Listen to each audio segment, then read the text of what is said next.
2 vite më parë, arsyeja që mbajti opozitën larg parlamentit ishte kriminalizimi i politikës. 2 vite më pas, arsyeja që mund të mbajë jashtë jetës parlamentare demokratët është droga.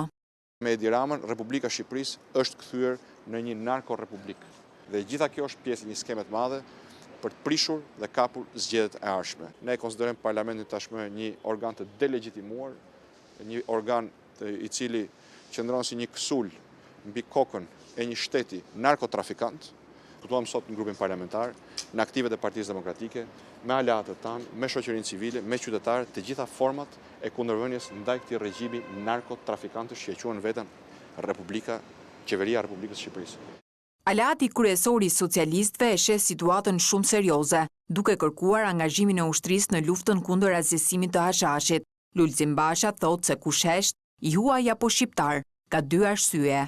Vetëm gjatë muajit tetor dhe akoma pa u mbyll tetori, Italia ka kapur 7 ton drogë, raporton të ketë kapur 7 ton drogë, Greqia ka kapur 5 ton drogë, vetë këtu në Shqipëri, sipas raportimeve deri tanishme, janë interceptuar 15 ton drogë në operacione kryesisht të prokurorisë, të drejtuara nga prokuroria.